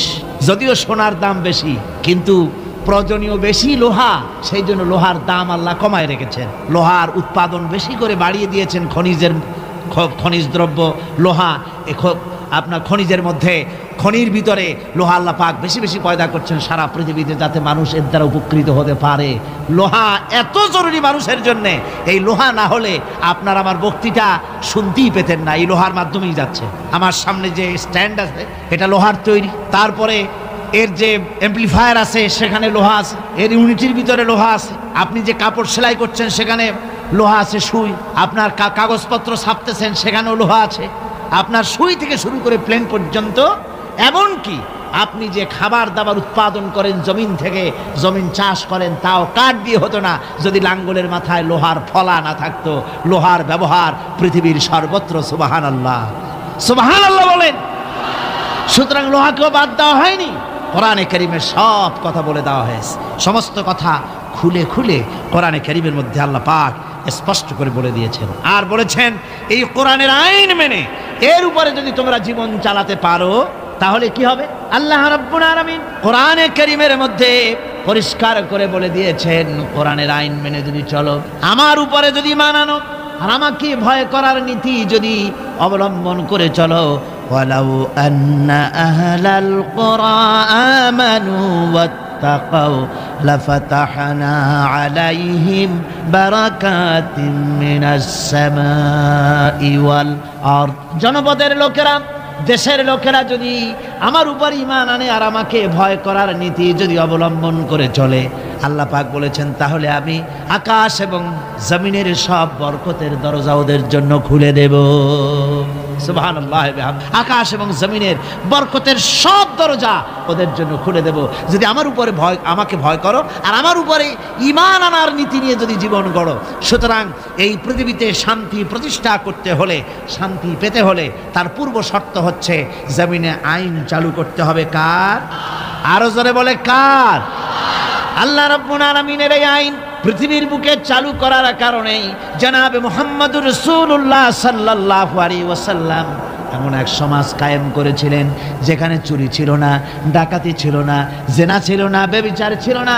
আল্লাহর নবী বলেছিলেন, খায়রুল কুরুনি কারনি, সর্বশ্রেষ্ঠ যুগ হতেছে আমার যুগ। এমন যুগ তৈরি হয়ে গেল, মানুষ না খেয়ে মরে না, বেকার সমস্যার সমাধান হয়ে গেছে, মানুষের দ্বারা মানুষ আর লাঞ্ছিত হয় না, অপমানিত হয় না। এমন মুসলমান আল্লাহর নবী জনাবে মুহাম্মদুর রাসূলুল্লাহ তৈরি করেছিলেন এই কোরআন দিয়ে। কি দিয়ে করেছিলেন? কোরআন দিয়ে। ইতিহাস লিখতেছে সেই জামানায় একটা সুন্দরী যুবতী মেয়ে মদিনা থেকে কোথাও যাচ্ছিল, যাওয়ার পথে যখন সন্ধ্যা হয়ে গেল তখন ওই যুবতী মনে করলো, একাকিনী আমি বেরিয়েছি, এখন যদি কোনো পর পুরুষের সামনে পড়ে যায় তাহলে তো আমার সতীত্ব আর বাঁচবে না, অলঙ্কারাদি লুণ্ঠিত হবে। এই মনে করে ভয়তে মহিলা বসে পড়েছে জমিনের উপরে। জমিনের উপরে ভয়তে বসে পড়েছে। দেখা গেল যুবক ছেলেটি তার দিকে এগিয়ে আসতেছে। যুবক এবার যুবতীর কাছে এসেছে, ময়দানে আর কোনো মানুষ নাই। যুবক ছেলেটি যুবতীর দিকে তাকিয়ে বলে, মা, আমাকে দিয়ে তোমার কোনো ক্ষতি হবে না, তুমি কোথায় যাবে আমাকে বলো, আমি নিরাপদে পাহারা দিয়ে তোমাকে তোমার গন্তব্যে পৌঁছে দেব। আমার পরিচয় শোনো, আমি মুসলমান। সুবহানাল্লাহ। রাসূলুল্লাহ এরকম মুসলমান তৈরি করেছিলেন। সুবহানাল্লাহ বলেন। এইরকম মুসলমান তৈরি করেছিলেন জনাবে মুহাম্মদ রাসূলুল্লাহ সাল্লাল্লাহু আলাইহি ওয়াসাল্লাম। এভাবে মুসলমান তৈরি করেছেন যেই মুসলমানদের কোনো মানুষের কোনো ভয় ছিল না। সমাজে চুরি ডাকাতি জেনা ব্যভিচার সব বন্ধ হয়ে গিয়েছিল। রাসূলের সেনাবাহিনী কেমন ছিল জানেন? রাসূলুল্লাহ কোরআন দিয়ে এমন সেনাবাহিনী তৈরি করেছিলেন, সিরিয়া দখল হলো মুসলমানদের হাতে। আর এই সিরিয়ার রাস্তা দিয়ে যখন মুসলমানেরা যাচ্ছে, বিজয়ী মুসলমানেরা সিরিয়ার সুন্দরী মহিলারা মনে করলো আমরা তো এখন ধর্ষিতা হব, লাঞ্ছিত হব, এখন তারা আমাদের কোনো বাঁচার পথ নাই, আমাদের সর্বনাশ হয়ে যাবে। তারা তখন ভয় করতে লাগলো, মনে করলো যে ঘরের মধ্যে ঢুকে তারা আমাদেরকে লাঞ্ছিত করবে, তার চাইতে আমরা রাস্তায় দাঁড়িয়ে থাকি, যা আছে কপালে তাই হবে। দেখা গেল রাসূলুল্লাহ ট্রেনিং প্রাপ্ত সাহাবায়ে কিরাম সিরিয়া এই শহরের এক প্রান্ত দিয়ে ঢুকলেন, অপর প্রান্ত থেকে বেরিয়ে গেলেন, ডানে বায়ে তাকিয়ে দেখলেন না কারা দাঁড়িয়ে আছে। সুবহানাল্লাহ। এর নাম হচ্ছে ইসলাম। এটাই শিক্ষা দিয়েছিলেন জনাবে মুহাম্মদ রাসূলুল্লাহ সাল্লাল্লাহু আলাইহি ওয়াসাল্লাম। এমন এক সুন্দর সমাজ পৃথিবীতে কায়েম হয়েছিল, যার বরকতে এই সুন্দর সমাজ হয়েছিল। আপনারা কি চান বাংলাদেশে সেরকম একটি সমাজ কায়েম হোক? রাসূলুল্লাহ বিদায় হয়ে গিয়েছেন, কিন্তু যে আদর্শ দিয়ে তিনি এই ধরনের সুন্দর সমাজ তৈরি করেছিলেন, সেই আদর্শ তিনি সাথে নিয়ে যান নাই। তারাকতু ফীকুম আমরাইন, রাসূলুল্লাহ বলেছেন দুটি জিনিস তোমাদের জন্য রেখে গেলাম, একটা হলো কিতাবুল্লাহ, একটা হচ্ছে আল্লাহর কিতাব, আর একটা হচ্ছে আমার সুন্নাহ। এই দুটি জিনিস রেখে গেলাম তোমাদের জন্য। যদি আঁকড়ে ধরতে পারো তাহলে তোমরা কেউ ধ্বংস হবে না, বিচ্ছিন্ন হবে না, ক্ষতিগ্রস্ত হবে না। এই কোরআন তোমাদেরকে বাঁচিয়ে রাখবে, এই আদর্শ তোমাদের টিকিয়ে রাখবে। সুতরাং আমি জিজ্ঞেস করতে চাই, এই বিরাট তাফসিরুল কোরআন মাহফিলের বিশাল জনসমুদ্র, আপনারা কি চান যে আল্লাহ পাকের ওই কোরআন দিয়ে, আল্লাহর ওই সুন্নাহ অনুযায়ী, ওই কোরআন অনুযায়ী এই পৃথিবীর বুকে এই বিধান কায়েম হোক? এটা কি আপনারা চান? হাত উঁচু করে দেখান তো কারা কারা চান।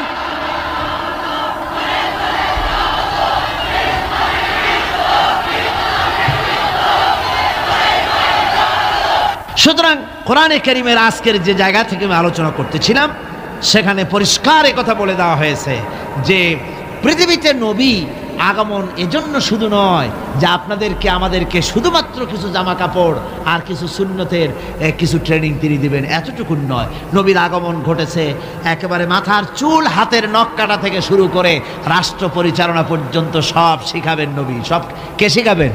নবী শিখায় দিবেন সব কিছু, কোনো কিছু বাদ থাকবে না। আর মানুষের তৈরি করা মতবাদ প্রতিষ্ঠিত থাকবে না, প্রতিষ্ঠিত হবে আল্লাহর আইন। প্রতিষ্ঠিত হবে কার আইন? আল্লাহ রাব্বুল আলামিন বলছেন, হুয়াল্লাযী আরসালা রাসূলাহু বিল হুদা ওয়া দীনিল হক লিইয়ুযহিরাহু আলা দ্বীনি কুল্লি। রাসূল প্রেরণের উদ্দেশ্য সব রকমের মানুষের তৈরি করা মতবাদের উপরে ইসলামকে তিনি বিজয়ী করে দেবেন। নবী বিদায় হয়ে গেছেন, আল্লাহর নবী, তিনি এই আদর্শ তাকে যে কারণে পাঠানো হয়েছিল সেই কারণে তিনি সফল হয়েছিলেন কিনা বলুন? কি বলেন, সফল কিনা? পরিপূর্ণ সফল। মুহাম্মদ সাল্লাল্লাহু আলাইহি সাল্লাম রাষ্ট্র পরিচালনা করেছেন, নিজে প্রেসিডেন্ট হয়েছেন, রাষ্ট্র পরিচালনা করে ইসলামের রাষ্ট্র গঠন করে তারা প্রেসিডেন্ট হয়ে রাষ্ট্র পরিচালনা করে দুনিয়ার মানুষকে তিনি দেখায় গেছেন। সুবহানাল্লাহি ওয়া বিহামদিহি। রাসূল বিদায়ের পরে এ দায়িত্ব কাদের এখন? মুসলমানদের। জোরে বলেন, এ দায়িত্ব কাদের? এ দায়িত্ব আজ মুসলমানদের। আমরা কি সে দায়িত্ব পালন করছি? না, পরিপূর্ণরূপে সে দায়িত্ব আমরা পালন করছি না। আমরা দায় সারা গোছের কাজ করে যাচ্ছি, আমরা দায় সারা গোছের কাজ করে যাচ্ছি। আমরা দুনিয়ার সকল মতবাদের সাথে সম্পর্ক রাখি, ইসলামের সাথেও রেখে গতকাল যে আলোচনা করেছিলাম, খানিকটা মুনাফিকি আচরণ করে যাচ্ছি। কথা ঠিক কিনা? খানিকটা মুনাফিকি আচরণ করে যান। আমাদেরকে স্পষ্টভাবে ইসলামের ময়দানে আসতে হবে। আজকে বলেন আপনারা, আমার দেশের কোর্ট কাছারিতে আল্লাহ বলছেন আমার দিন প্রতিষ্ঠা হবে, আমার দেওয়া জীবন ব্যবস্থা প্রতিষ্ঠিত হবে সকল মতবাদের উপরে। তাহলে বলেন, আমাদের কোর্ট কাছারিতে যে বিচার হয়, ফায়সালা হয়, তা কি এই কোরআন অনুযায়ী হয়? আমার দেশের চোরের শাস্তি কি কোরআন অনুযায়ী হয়? জেনাকারের শাস্তি কি কোরআন অনুযায়ী হয়? মদখোরের শাস্তি, ডাকাতের শাস্তি, হত্যাকারীর শাস্তি কি কোরআন অনুযায়ী হয়? হয় না। আমার দেশের বিচার ফায়সালা, আমার দেশের আইন ও কানুন, আমাদের দেশের শিক্ষা ভবন, আমাদের দেশের সেক্রেটারিয়েট, আমাদের দেশের বঙ্গভবন, আমাদের দেশের কলেজ, ইউনিভার্সিটি, অফিস, আদালত, কল কারখানা, কোথাও কোরআনের পূর্ণাঙ্গ আইন মেনে চালানো হয় না। এরপরেও যদি আমরা নিজেদেরকে খাঁটি মুসলমান বলে দাবি করি, হ্যাঁ করতে পারি, মুখ যখন আছে করতে পারি, কিন্তু আল্লাহর কাছে খাঁটি মুসলমান হিসেবে বিবেচিত হব কিনা চিন্তা করার যথেষ্ট অবকাশ রয়েছে। ঠিক কিনা? ভেবে দেখতে হবে, ভেবে দেখতে হবে। সাহাবায়ে কেরাম কেন মার খেলেন? কেন মার খেলেন আল্লাহর পয়গম্বররা? চিন্তা করার কারণ। যতই বলি নবীওয়ালা কাম করছি, যতই বলি জান্নাতের কাজ করছি, তাহলে জান্নাতের কাজ আপনি করছেন, নবীওয়ালা কাম করছেন, তাহলে আপনার সামনে নবীদের সামনে যেসব স্টেশন এসছে সে স্টেশন আসে না কেন? আপনি যাবেন চট্টগ্রাম থেকে ঢাকা যাওয়ার জন্য ট্রেনের টিকিট করেছেন, টিকিট করে ট্রেনে উঠেছেন, স্টেশন আসা উচিত ঢাকার দিকে, আখাউড়া, তারপরে কি বলে লাকসাম, কুমিল্লা, ফেনী, এই স্টেশন যদি আসে তাহলে বোঝা যাবে ট্রেন কোথায় যাচ্ছে, ঢাকার। কিন্তু টিকিট করেছেন ঢাকার, উঠেছেন ট্রেনে, এবার স্টেশন আসতেছে শ্রীমঙ্গল, স্টেশন আসছে কুলাউড়া, স্টেশন আসতেছে ফেঞ্চুগঞ্জ, তাহলে কি বুঝতে হবে কোথায় যায়? একেবারে উল্টা, সিলেটের দিকে ট্রেন চালু হয়ে গেছে। কাজী আপনার কাজ যদি সত্যি নবীওয়ালা হয়, সত্যি ইসলামের উপরে ভিত্তি করে হয়, তাহলে স্টেশন আসবে আবু জাহাল, স্টেশন আসবে আবু লাহাব, আসবে উতবা, আসবে মুগীরা, আসবে হিন্দা, আসবে ওহুদ, আসবে বদর, আসবে ফাতে মক্কা। যদি এই সব স্টেশন না আসে, এসব স্টেশনের পরিবর্তে আসে কমলা, আঙ্গুর, বেদানা, হাদিয়া, নাজরানা, তাহলে বুঝতে হবে ট্রেন ঠিক মতো যাচ্ছে না। টিকিট করছেন ঠিক, ট্রেনে উঠছেন ঠিক, কিন্তু আপনার ইচ্ছে মতো গন্তব্যে ট্রেনটা যাচ্ছে না। আচ্ছা, এখন কি করবেন? আপনার ইচ্ছা যাবেন মদিনায়, কোথায় যাবেন? মদিনায়। গাড়িতে উঠেছেন, এবার এ গাড়ি মদিনার দিকে যাওয়ার জন্য যেসব স্টেশন আসা উচিত সে স্টেশন আসতেছে না, স্টেশন আছে উল্টা। এখন আপনি করবেন কি? স্টেশন আসতেছে মস্কো দিয়ে যাওয়ার, স্টেশন আসতেছে আমেরিকা দিকে যাবার স্টেশন। এখন আপনি কি করবেন?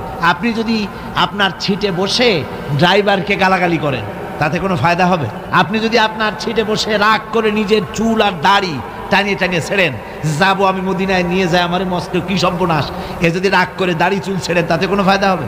তারপরে রাগ করে নিজের সিটটা যেদিকে ট্রেন যাচ্ছে ওদিক থেকে ঘুরাইয়া পিছনের দিকে দিয়ে দিলেন, তাতে কোনো লাভ হবে? কিসে লাভ হবে? লাভ হবে চেইন পুল করতে হবে, গাড়ির চেন টানতে হবে, গাড়ি ঝাঁকুনি খেয়ে দাঁড়ায় যাবে। ড্রাইভারকে বলতে হবে, বেটা এই গাড়ি 95% যাত্রী মদিনার, আর তুমি নিয়ে চলেছো গাড়িকে দিল্লির দিকে, নিয়ে চলেছো পেন্টাগনের দিকে, গাড়ি ফিরাও।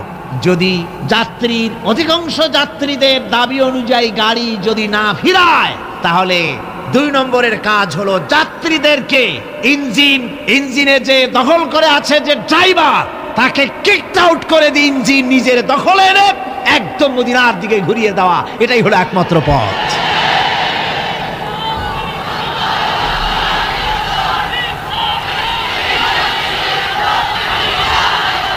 সুতরাং আজকের পৃথিবীতে দেশে দেশে মুসলমানের ইসলাম চায়। আমাদের দেশের শতকরা 95% মুসলমান, অথচ দেশের সরকার দেশকে আল্লাহর বিধান কোরআন অনুযায়ী না চালিয়ে কখনো বা ভারতকে খুশি করতে চান, কখনো বা আমেরিকাকে, কখনো বা ব্রিটেন ফ্রান্সকে খুশি করার জন্য অগ্রসর হচ্ছেন। এজন্য গোটা জাতির ঐক্যবদ্ধ প্রচেষ্টা চালানো দরকার। যে জন্য নবীরা এসেছেন সেই উদ্দেশ্যে নিজেকে প্রস্তুত করা। কথা বুঝতে পেরেছেন? নিজেদেরকে প্রস্তুত করতে হবে, অনুরোধ বিনুরোধে কাজ হবে না। গতকাল বললাম, একটা নাস্তিক কমিউনিস্টের প্রচার করা উঠান নামক নাটকটি, যেটা রয়েছে সম্পূর্ণ ইসলাম বিদ্বেষী, কোরআন বিদ্বেষী, ওই নাটক প্রচার করলে সরকারকে আমরা মনে করব মুনাফিকির রোগে পেয়েছে। বলছিলাম কাজ, আজকে খবর পেলাম, আমাকে একজন বলেছেন আজকে রাতেই নাকি সেই বন্ধ করা নাটক আবার চালু হয়েছে। তাহলে কি বুঝলাম? আমরা বুঝতে বাধ্য হলাম এ সরকার নিজে চলে না, ভারত চালায়। সরকার আজ ভারতের গোলামে পরিণত হওয়ার প্রচেষ্টা চালাচ্ছে। এর অবস্থা শুভ হবে না জাতির জন্য। এ অবস্থা শুভ হবে বলুন? আদৌ শুভ হবে না। সরকারকে বলতে চাই, কোরআনের মাহফিল থেকে সরকারকে জানাতে চাই, ভারতের চাইতে আল্লাহরে বেশি ভয় করুন। কারে বেশি ভয় করতে হবে? ওই ভারতের বাবার ক্ষমতা নাই। আল্লাহ যদি ক্ষমতা ছিনায় নেওয়ার ইচ্ছে করেন, তারপরে এক মুহূর্ত তোমাদেরকে টিকিয়ে রাখা পারবে ভারত? পারবে আমেরিকা? কেউ পারবে না। সুতরাং ভারতকে ভয় নয়, ভয় করতে হবে আল্লাহকে। কাকে ভয় করতে হবে? সে আল্লাহ রাব্বুল আলামিনকে ভয় করে এগিয়ে আসতে হবে। আমরা সরকারকে, যে কোনো সরকার যখনই এসেছে, কোরআনে কারীমের মাহফিল থেকে আমরা তাদেরকে সতর্ক করেছি, ঠিক না? বিগত 14 বছরের ইতিহাস, এই তাফসীরুল কোরআন মাহফিলের 14 বছরের ইতিহাস, হাজার হাজার অডিও ভিডিও ক্যাসেট সাক্ষী। কোরআনে কারীমের আলোকে সরকারকে আমরা গঠনমূলক সমালোচনা করেছি। আমরা কখনো ডিস্ট্রাকটিভ সমালোচনা করি নাই, কনস্ট্রাকটিভ সমালোচনা করেছি, ঠিক না? আমরা চাই যারা ক্ষমতায় আছে তারা ইসলামের বিধান অনুযায়ী, দেশের শতকরা 95% জনতার মন মানসিকতা অনুযায়ী দেশ পরিচালনা করুন। যদি না পারেন, ব্যর্থ হন, তাহলে আল্লাহর গজব অপেক্ষা করছে। যে গজবে অতীতের লোকেরা ভুগেছে, সেই গজবও অপেক্ষা করছে, ঠিক কিনা? আসুন আজকের মতো রাসূল পাক সাল্লাল্লাহু আলাইহি ওয়াসাল্লামের শানে সালাত ও সালাম পেশ করি। ইয়া নবী সালাম,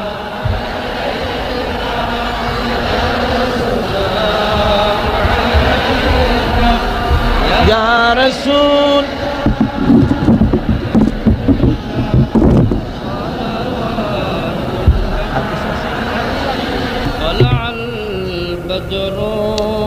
علينا من ثنيات الوداع وجب الشكر علينا ما دعا لله داعي يا نبي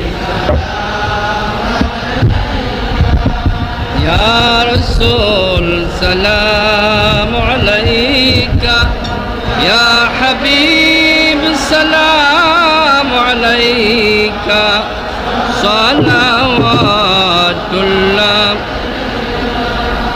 তুমি যে নূরের নবী, নিখিলের ধ্যানের ছবি, তুমি না এলে দুনিয়ায় আধারে ডুবি তো সবিয়া। সালাম আলাইকা ইয়া রাসূল, সালাম আলাইকা ইয়া হাবিব, সালাম আলাইকা।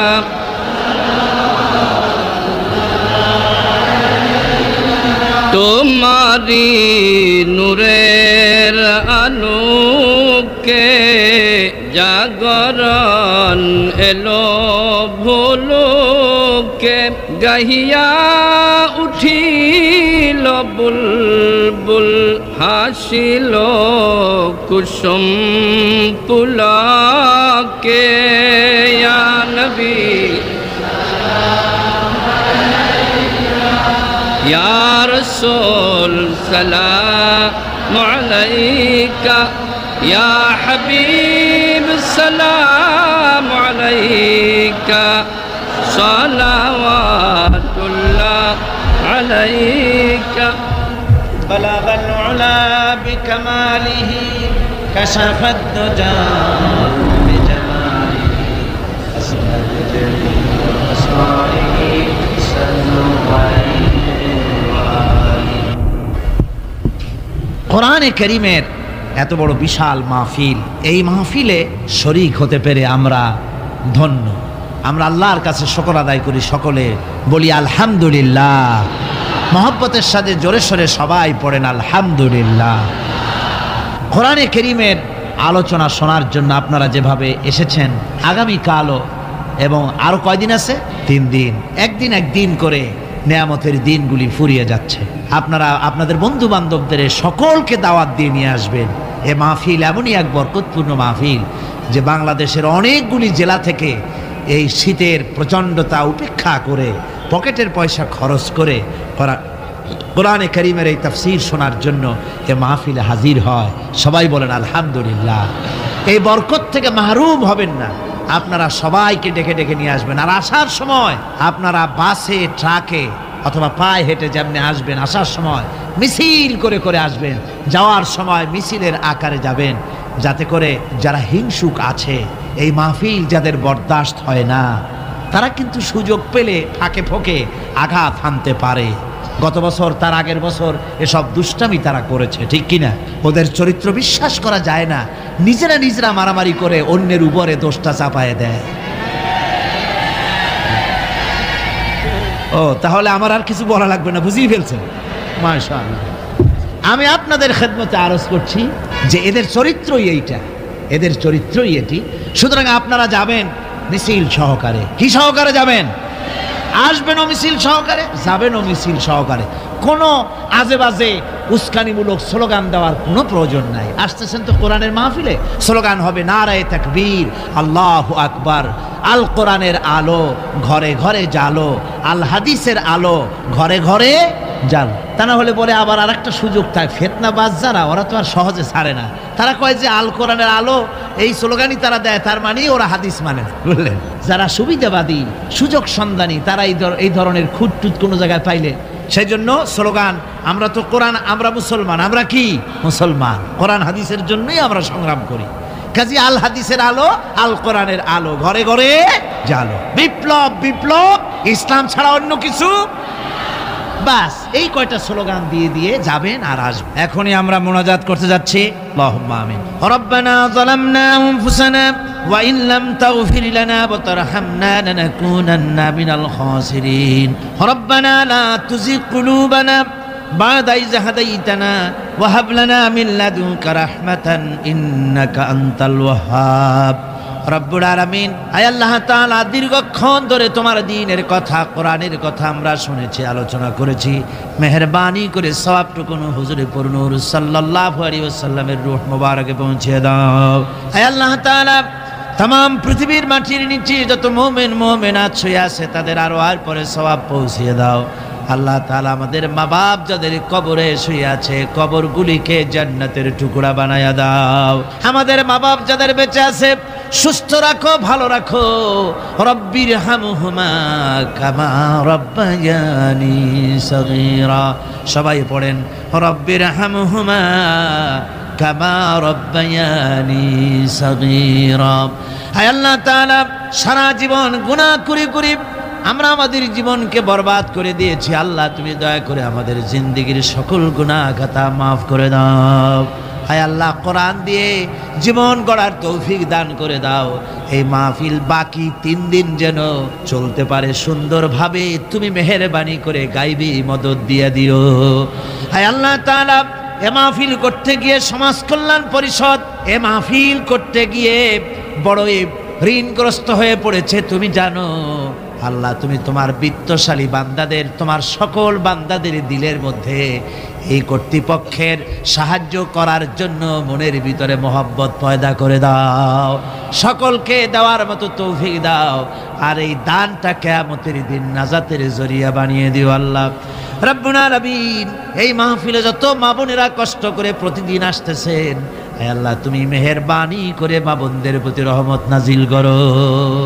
আয় আল্লাহ, দেশ বিদেশ থেকে যত লোক এসেছে সকলের উপরে রহমত নাজিল করো।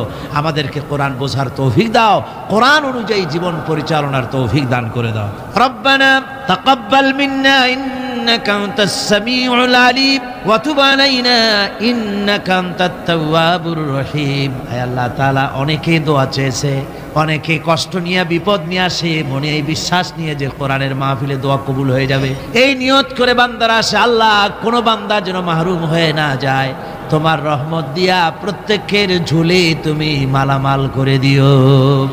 সুবহান রাব্বিকা রাব্বিল ইজ্জাতি আম্মা ইয়াসিফুন ওয়া সালামুন আলাল মুরসালিন আলহামদুলিল্লাহি রাব্বিল আলামিন। ওয়াজআল আখিরা কালিমাতিনা ইনদাল মাউত লা ইলাহা ইল্লাল্লাহু মুহাম্মাদুর রাসূলুল্লাহ। সম্মানিত দর্শক, যে আগুন সাইদি সাহেব জ্বালিয়ে গিয়েছিলেন তা কিন্তু নিভে যায়নি, সেই আলো আজও জ্বলছে আমাদের হৃদয়ে।